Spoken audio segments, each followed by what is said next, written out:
Hello everyone and welcome back. UnitedRacersLeague.com is here again with a new racing series. Moving on from GTR2 and the GT1 cars, we move over to R-Factor 2 and the Enduracers Flat6 mod. On the screen you can see the calendar, and we are here today for the highlights package of the test race at Oschersleben held on May 2nd. These highlights packages will be provided for every race this season. And you can see the calendar on the screen, a split between sprint series and endurance series, 45 or 90 minute races. And we look forward to seeing you on the track, and if not, join in for these highlights packages on a weekly basis. So let's move into the highlights package for today. The first test race at Oschersleben, 45 minutes and a good test for everyone to get acquainted with the cars, with the drivers at UnitedRacersLeague.com. We have quite some new sign-ups, so everyone getting cozy, getting some good racing on this track, and getting prepared for the season opener next week at Watkins Glen. No points on offer today, just a basic test race to test everything out, server load, etc. So let's see how that went. First we had a 20-minute qualifying session, and a newcomer to URL, Lorenzo Tortella, took pole position with a 126.331, less than 1/10 in front of Mandio, so 94 thousandths of a second in front. Then Robert Horvat completed the top three. We have some URL regulars that you can see on the screen if you have been following us. The newcomers, as I said, are Lorenzo Tortella, Sergio Acevedo, then also Frank Cosi, Stephen Duke. Those are the newcomers for today, and we welcome back our regular drivers as well. We are very glad that you can join us again on the grid in this new sim, this new adventure, to help us out making this a success like we had in GTR2. Here we are on the grid, Lorenzo Tortella in the yellow car on the left. And we are go for 45 minutes. Milo Liguori gets a very good start and gets out in front of Lorenzo, his countryman.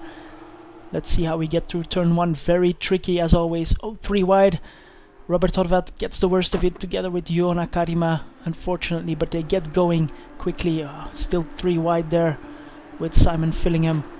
And a big slide from Tony Ukic right behind Miguel Santiago Carao. Everybody settles in for this 45-minute race. And then Robert is the biggest victim from that turn 1 incident, but he's still going, and he can catch up for sure. Going through this very fast and very long left-hander, 3 apexes, then difficult braking zone here, down to second gear. Getting back up to speed and then jumping over the curbs in this chicane. Very difficult, will be a very important point on the track to make passes coming onto this long back straight. So that's where we will probably see some action. Oh, Simon Fillingham and Mihovil Markovic side by side, and the rest of the field streaming past.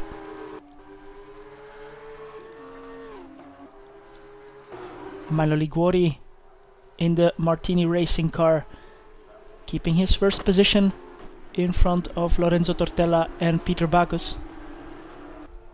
Here are the standings with lap 1 completed, so everybody's still going strong. Sandro Donadel there spinning out in the last turn. Can he get it going again? Yes, he can, so he has his work cut out for him. Then on lap 2, Simon Fillingham was behind Mihovil Markovic. We saw them side by side in the first lap already. Oh, big slide there from Mihovil, but he keeps it on the track. These cars are not the easiest to drive. And here, jumping over the curbs. Oh, and Simon getting a bit sideways there. Big tank slapper. And Ivan Gridello takes advantage to make the pass. Can Stephen Duke also make a move on Simon? Puts up his lights to let him know he's there. Side by side braking. Oh, seems like Simon can keep it around the outside and then have the inside for the last part of that chicane. So he keeps 10th position. Stephen Duke, newcomer, getting some action here already in the second lap, and it will not be the last time. Lorenzo Tortella then putting pressure on Manuel Liguori. Lorenzo was on pole, remember, so he has the speed to get past Magno, although this is a very difficult track to pass on. Let's follow them around here with Peter Backus and Florian Kutz right behind. Riding on board with Peter Backus. Oh, lock up from Magno. He goes wide, unfortunately, so he loses first position, and he will rejoin behind the top 4 at least. No, behind the top 5 for sure.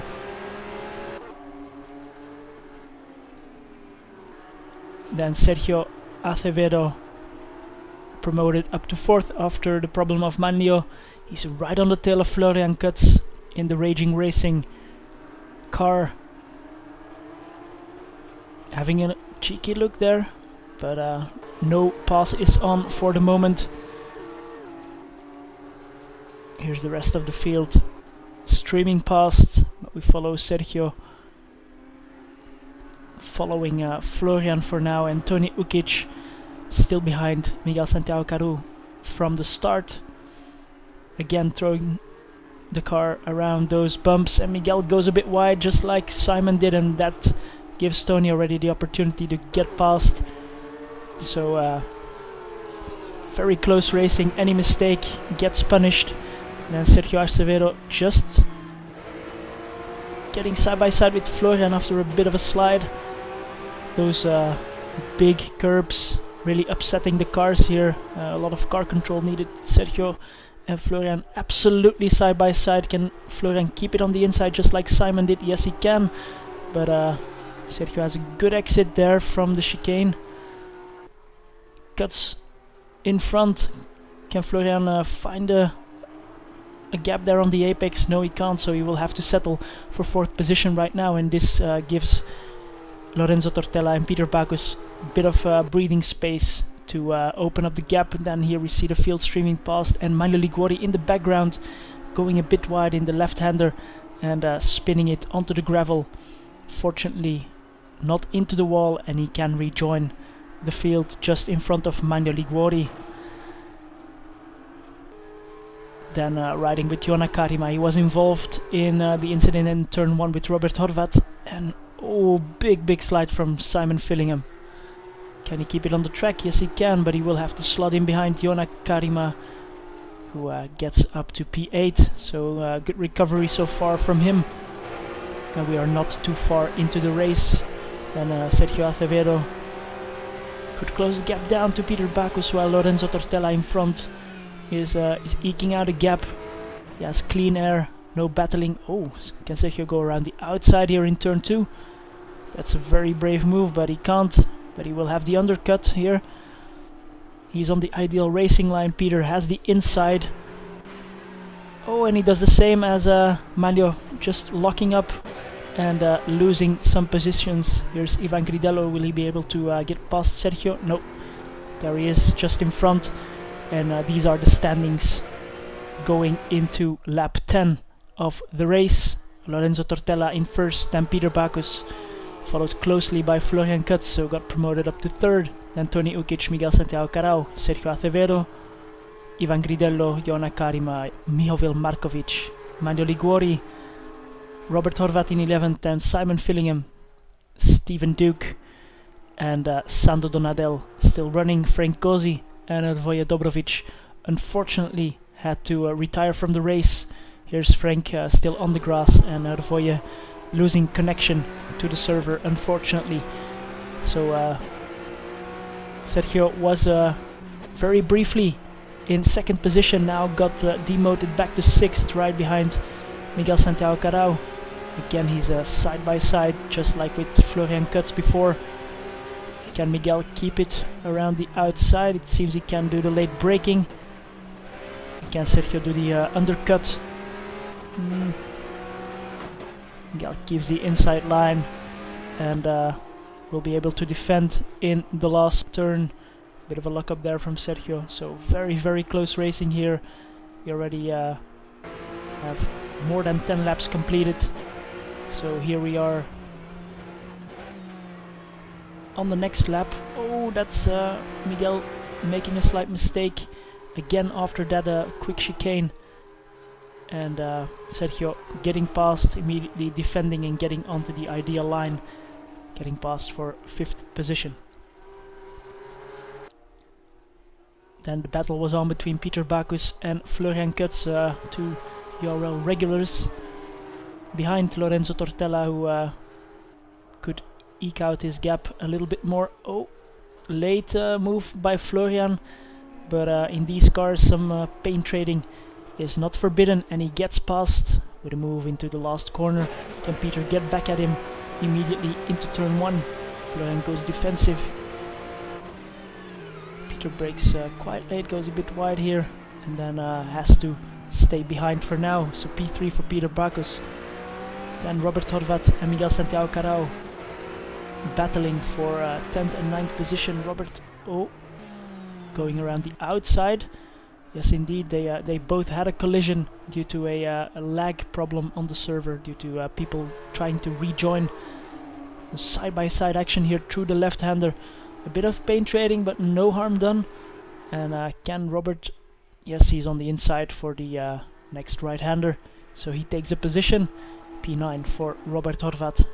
And 28 laps into the race, almost at the end, it's still Lorenzo Tortella in front, followed by Florian Kutz and Peter Bacchus to round up the podium. Jona Karima made it back up to P4 after his first lap incident, so good job by him. Then Sergio Acevedo here passes Magno, who gets sideways and onto the grass, but he can rejoin just in front of Mihovil Markovic, who is still running with Robert Horvat behind. The rest of the field unfortunately had to retire from the race, some due to problems with the car, others due to the lag when people were rejoining, but this will be solved for the season opener next week. Here's Jona, and in the last laps of the race there was still some funny stuff going on. Jona Karima going too wide in the second to last turn, ending up in the pit lane, and there's no other option for him than to just drive through it, which will give Sergio Acevedo the opportunity to get past and get up to P4, and also Mino Liguori now completing that lap, and he will also get past Jona Karima. Mihovil Markovic will stay behind, but only very, very slightly. So bad luck for Jona, but on the next lap it was Sergio Acevedo who had to come into the pits for a stop-and-go penalty. He probably had some kind of cut, so that's Mino Liguori and Jona Karima getting back past Sergio.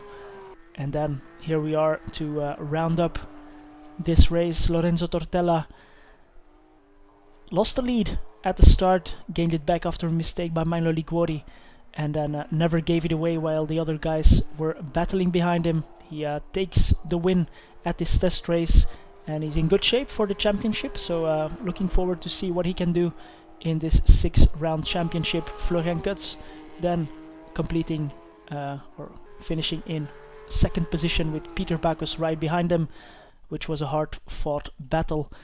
Here are the final race results. So 23-second gap for Lorenzo to win this race, and then the rest of the field within one lap. Only Robert Horvat got lapped, unfortunately, and of course, as we said, some non-finishers, but that should be solved for next race, the season opener at Watkins Glen. So if you want to race with us, it's not too late. Feel free to join us on our website, sign up for the races, and join us on the grid. We have almost 25 sign-ups so far, so not too many spaces left on the grid. So be quick and join us at unitedracersleague.com, and we'll see you next week for the highlights from Watkins Glen.